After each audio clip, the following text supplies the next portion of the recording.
Hi, welcome to ಕಲ್ಕುಲಿ creation log.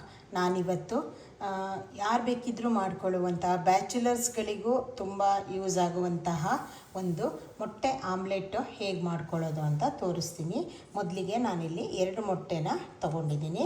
ನಂತರ ಇದಕ್ಕೆ ಸಣ್ಣದಾಗಿ ಹೆಚ್ಚಿರುವಂತಹ ಒಂದು ಅರ್ಧ ನೀರುಳ್ಳಿಯನ್ನು ಹಾಕ್ಕೊಳ್ತೀನಿ. ಇದು ನೀವು ಕ್ವಾಂಟಿಟಿ ಎಷ್ಟು ಬೇಕಿದ್ದರೂ ನೀವು ಅಡ್ಜಸ್ಟ್ ಮಾಡಿ ಹಾಕ್ಕೊಳ್ಬೋದು.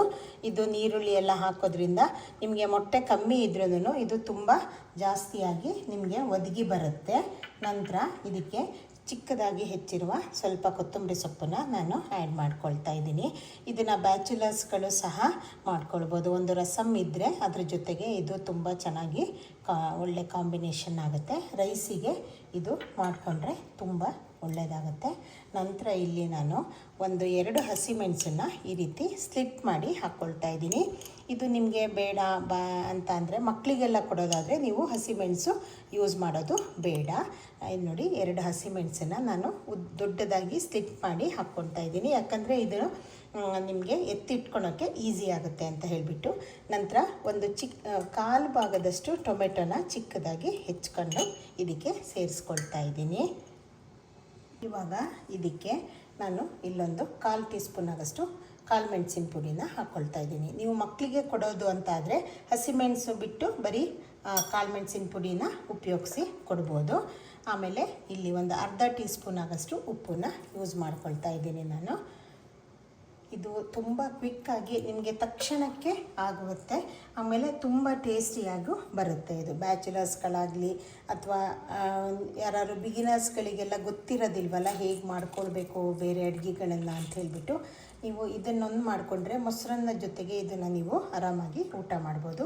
ಇಲ್ಲೊಂದು ಅರ್ಧ ಟೀ ಸ್ಪೂನ್ ಆಗಷ್ಟು ನಾನು ನಿಂಬೆ ರಸನ ಸಹ ಆ್ಯಡ್ ಮಾಡ್ಕೊಳ್ತಾ ಇದ್ದೀನಿ. ಆನಂತರ ಇದಕ್ಕೆ ನಾನು 1 ಟೇಬಲ್ ಸ್ಪೂನ್ ಆಗಷ್ಟು ಹಸಿ ತೆಂಗಿನಕಾಯಿ ತುರಿನ ಇದಕ್ಕೆ ಆ್ಯಡ್ ಮಾಡ್ಕೊಳ್ತಾ ಇದ್ದೀನಿ. ಇದು ಆಪ್ಷನಲ್ಲು, ಹಾಕ್ಕೊಂಡ್ರೆ ಟೇಸ್ಟ್ ಚೆನ್ನಾಗಿರುತ್ತೆ. ನೀವು ಬೇಡ ಅಂತ ಹೇಳಿದರೆ ಇದನ್ನು ಸ್ಕಿಪ್ ಮಾಡ್ಕೊಳ್ಬೋದು. ಆಗ ಇದಿಷ್ಟನ್ನು ಎಲ್ಲ ಹಾಕೊಂಡಾದ ತಕ್ಷಣ ಇದನ್ನು ಚೆನ್ನಾಗಿ ಮಿಕ್ಸ್ ಮಾಡ್ಕೊಳ್ಬೇಕು. ಇದು 2 ಮೊಟ್ಟೆ ಹಾಕ್ಕೊಂಡ್ರೆ ನಿಮಗೆ ಇಬ್ಬರಿಗೆ ಇದು ಸಾಕಾಗಷ್ಟು ಕ್ವಾಂಟಿಟಿ ಆಗುತ್ತೆ. ಇದು ನೀವು ಜಾಸ್ತಿ ಜನ ಇದ್ದರೆ ಜಾಸ್ತಿ ಮೊಟ್ಟೆಗಳನ್ನು ಯೂಸ್ ಮಾಡ್ಕೊಳ್ಬೋದು. ಇದು ತುಂಬ ಜಾಸ್ತಿಯಾಗಿ ಬರುತ್ತೆ ಕ್ವಾಂಟಿಟಿ. ಆಮೇಲೆ ಹಾಗಾಗಿ ನೀವು ನೋಡಿಬಿಟ್ಟು ಇದನ್ನು ಆ್ಯಡ್ ಮಾಡ್ಕೊಳ್ಳಿ, ಮೊಟ್ಟೆ ಎಷ್ಟು ಬೇಕು ಅಂತ. ನೀವು ಇದಿಷ್ಟಕ್ಕೇನೆ ಜಾಸ್ತಿ ಮೊಟ್ಟೆನೂ ಸಹ ಆ್ಯಡ್ ಮಾಡಿಕೊಂಡ್ರೆ ಅಷ್ಟೇ ನಿಮಗೆ ಇದು ಸಾಕಾಗುತ್ತೆ. ಇದು ಇಬ್ಬರಿಗೆ ಆಗಷ್ಟು ಆಗುತ್ತೆ. ಇವಾಗ ಇದನ್ನು ನಾನು ಚೆನ್ನಾಗಿ ಮಿಕ್ಸ್ ಮಾಡ್ತಾಯಿದ್ದೀನಿ, ಎಲ್ಲದು ಬೆರೆತ್ಕೊಳ್ಳೋ ಹಾಗೆ. ಇದು ನೋಡಿ ಎಷ್ಟು ಚೆನ್ನಾಗಿ ಮಿಕ್ಸ್ ಆಗಿದೆ. ನಿಮಗೆ ಹಸಿಮೆಣಸು ಬೇಡ ಅಂದರೆ ನೀವು ಅದನ್ನು ಸ್ಕಿಪ್ ಮಾಡ್ಕೊಳ್ಳಿ, ಬರೀ ಪೆಪ್ಪರ್ ಪೌಡ್ರನ್ನ ಉಪಯೋಗಿಸ್ಕೊಳ್ಬಹುದು. ಇವಾಗ ಇದು ಮಿಕ್ಸ್ ಆಗಿದೆ ಅಲ್ಲ, ನಾವು ಇದನ್ನು ಆಮ್ಲೆಟು ಮಾಡ್ಕೊಳ್ಬೇಕು. ಇವಾಗ ನೋಡಿ, ನಾನು ಪ್ಯಾನ್ ಇಟ್ಕೊಂಡು ಅದನ್ನು ಬಿಸಿ ಆಗೋದಕ್ಕೆ ಬಿಡ್ತಾ ಇದ್ದೀನಿ. ಇದು ಸ್ವಲ್ಪ ಬಿಸಿ ಆಗಲಿ. ಇವಾಗ ಇದಕ್ಕೆ ನಾವು 1 ಟೀ ಸ್ಪೂನ್ ಆಗಷ್ಟು ಎಣ್ಣೆನ ಹಾಕ್ಕೊಳ್ಳೋಣ. ಇದು ಸ್ವಲ್ಪ ಎಣ್ಣೆ ನೀವು ಕಮ್ಮಿ ಮಾಡಿಕೊಂಡ್ರೆ ತಳ ಹಿಡಿಯುತ್ತೆ. ಸೊ ಹಾಗಾಗಿ ಸ್ವಲ್ಪ ಎಣ್ಣೆ ಒಂಚೂರು ಬೇಕಾಗುತ್ತೆ.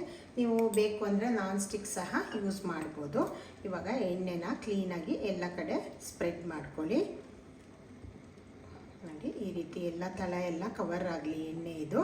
ಇದನ್ನು ಇವಾಗ ಚೆನ್ನಾಗಿ ಬಿಸಿ ಆಗೋದಕ್ಕೆ ಬಿಟ್ಬಿಡೋಣ. ಇವಾಗ ನೋಡಿ, ಪ್ಯಾನ್ ಚೆನ್ನಾಗಿ ಬಿಸಿಯಾಗಿದೆ ಅಲ್ಲ. ಇವಾಗ ಇದಕ್ಕೆ ನಾವೇನು ಆಮ್ಲೆಟ್ಟಿಗೆ ರೆಡಿ ಮಾಡ್ಕೊಂಡಿದ್ವಲ್ಲ ಇದನ್ನು ಫುಲ್ಲು ಇದಕ್ಕೆ ಹಾಕಬೇಕು.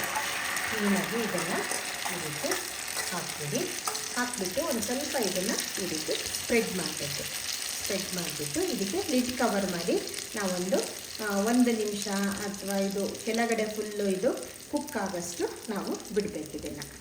ಆಗ ನಾನು ಲಿಡ್ ಕವರ್ ಮಾಡ್ತಾ ಇದ್ದೀನಿ. ಲಿಡ್ ಕವರ್ ಮಾಡಿಬಿಟ್ಟು 1 ನಿಮಿಷ ಅದು ಕುಕ್ ಆಗೋದಕ್ಕೆ ಬಿಟ್ಬಿಡೋಣ. ನೀವು ಫ್ಲೇಮನ್ನು ಫುಲ್ಲು ಲೋ ಅಲ್ಲಿ ಇಟ್ಕೊಳ್ಬೇಕಾಗುತ್ತೆ. ಹಾಗೆ ನಾನು ಹಾಕುವಂತಹ ಎಲ್ಲ ರೆಸಿಪಿಗಳು ನಿಮಗೆ ಇಷ್ಟ ಆಗುತ್ತೆ ಅಂತ ನಾನು ಭಾವಿಸ್ತೀನಿ. ನನ್ನ ಕಲ್ಕುಲಿ ಕ್ರಿಯೇಷನ್ ಲಾಗ್ ಚಾನಲ್ ಏನಿದೆ ಇದನ್ನು ಸಬ್ಸ್ಕ್ರೈಬ್ ಮಾಡ್ಕೊಳ್ಳಿ, ಲೈಕ್, ಶೇರ್ ಆ್ಯಂಡ್ ಕಮೆಂಟ್ ಮಾಡಿ. ನಾನು ಸ್ವಲ್ಪ ಈಸಿಯಾಗಿ ಎಲ್ಲರೂ ಮಾಡ್ಕೊಳ್ಬೋದು, ಬಿಗಿನರ್ಸ್ ಆಗಲಿ ಅಥವಾ ಬ್ಯಾಚುಲರ್ಸ್ ಆಗಲಿ ಮನೆಯಲ್ಲೇ ನಮಗೆ ಟೈಮ್ ಇಲ್ದಿದ್ದಾಗ ನಾವು ಕ್ವಿಕ್ಕಾಗಿ ಹೇಗೆ ಕೆಲವು ರೆಸಿಪಿಗಳನ್ನು ಮಾಡ್ಕೊಳ್ಬೋದು. ಆಮೇಲೆ ನಮ್ಮ ಮಲೆನಾಡಿನ ಸ್ಟೈಲ್ ಅಡುಗೆಗಳದ್ದು ನಾನು ಈ ರೀತಿ ಎಲ್ಲ ರೆಸಿಪಿಗಳನ್ನು ಆದಷ್ಟು ನಾನು ಎಲ್ಲರ ಜೊತೆ ಹಂಚ್ಕೊಳೋದಕ್ಕೆ ಟ್ರೈ ಮಾಡ್ತೀನಿ. ಸೊ ನೀವೆಲ್ಲರೂ ನನಗೆ ಸಪೋರ್ಟ್ ಮಾಡ್ತೀರಾ ಅಂತ ನಾನು ಭಾವಿಸ್ತೀನಿ. ಇವಾಗ ಇದನ್ನು ಸ್ವಲ್ಪ ಹೊತ್ತು ಕುಕ್ ಆಗೋದಕ್ಕೆ ಬಿಡೋಣ. ಇವಾಗ ನೋಡಿ, ನಾನು ಲಿಡ್ ಓಪನ್ ಮಾಡಿದ್ದೀನಿ. ಇದು ಸ್ವಲ್ಪ ಎಲ್ಲ ಈ ಸೈಡೆಲ್ಲ ಕುಕ್ ಆಗಿದೆ. ನಾವು ಇವಾಗ ಇದನ್ನು ಫ್ಲಿಪ್ ಮಾಡಿ ಹಾಕಬೇಕಾಗತ್ತೆ. ನೋಡಿ, ಮಧ್ಯನೂ ಸಹ ಕುಕ್ ಆಗಿದೆ. ಇವಾಗ ಇದನ್ನು ನಿಧಾನವಾಗಿ ಟರ್ನ್ ಮಾಡಿ ಹಾಕಿ. ನೋಡಿ, ಇದು ಎಷ್ಟು ಚೆನ್ನಾಗಿ ಬಂದಿದೆ, ಕಲರೆಲ್ಲ ಪರ್ಫೆಕ್ಟಾಗಿ ಬಂದಿದೆ. ಇದು ಆರಾಮಾಗಿ ಇಬ್ಬರಿಗೆ ಸಾಕಾಗುತ್ತೆ.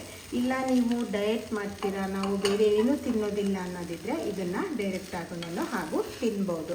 ನೀವು ಫ್ಲೇಮ್ ಮಾತ್ರ ಲೋ ಅಲ್ಲೇ ಇಟ್ಕೊಳ್ಬೇಕು. ಇದು ಚೆನ್ನಾಗಿ ಇನ್ನೊಂದು ಸೈಡು ಸಹ ಇದೇ ರೀತಿ ಬ್ರೌನ್ ಆಗಿ ಕ್ರಿಸ್ಪಿ ಆಗೋ ಹಾಗೆ ಕುಕ್ ಮಾಡೋದಕ್ಕೆ ಬಿಡೋಣ. ಇವಾಗ ಇದು ಒಂದು ನಿಮಗೆ ವಿತಿನ್ 2 ಮಿನಿಟ್ಸಲ್ಲೇ ಇದು ಕುಕ್ ಆಗುತ್ತೆ. ಹಾಕಿದ್ನಲ್ಲ, ಇವಾಗ ಇನ್ನೊಂದು ಸೈಡು ನಾನು ಫ್ಲಿಪ್ ಮಾಡ್ತಾ ಇದ್ದೀನಿ. ಇದನ್ನು ನೋಡಿ, ಇದೆಷ್ಟು ಪರ್ಫೆಕ್ಟಾಗಿ ಆಗಿದೆ. ಇವಾಗ ಫ್ಲೇಮನ್ನು ಆಫ್ ಮಾಡ್ಕೊಳ್ಳೋಣ. ಆಫ್ ಮಾಡ್ಕೊಂಡ್ಬಿಟ್ಟು ನೀವು ಇದನ್ನು ಯಾವುದೇ ರೀತಿಯ ತರಕಾರಿ ಸಾಂಬಾರು, ರಸಮ್ಮು, ಅದ್ರ ಜೊತೆಗೆ ನೀವು ಮೊಸರನ್ನ ಯಾವುದ್ರ ಜೊತೆಗೂ ಇದು ನೀವು ಸೈಡ್ ಡಿಶ್ ಆಗಿ ಯೂಸ್ ಮಾಡ್ಬೋದು. ತುಂಬ ಟೇಸ್ಟಿಯಾಗಿ ಬರುತ್ತೆ. ಹಾಗೆ ಕ್ವಿಕ್ಕಾಗಿ ಯಾರು ಬೇಕಿದ್ರು ಬ್ಯಾಚುಲರ್ಸ್ಗಳು ಸಹ, ಆಮೇಲೆ ಅಡುಗೆ ಗೊತ್ತಿಲ್ಲ ಅನ್ನೋರು ಸಹ ಇದನ್ನು ಆರಾಮಾಗಿ ಮಾಡ್ಕೊಳ್ಬೋದು. ಇದನ್ನು ಎಲ್ಲರೂ ಮಾಡ್ಕೊಂಡ್ಬಿಟ್ಟು ಟ್ರೈ ಮಾಡಿ ಹೇಗೆ ಅನ್ನಿಸ್ತು ಅಂತ ನನಗೆ ಕಮೆಂಟ್ ಮಾಡಿ. Thank you.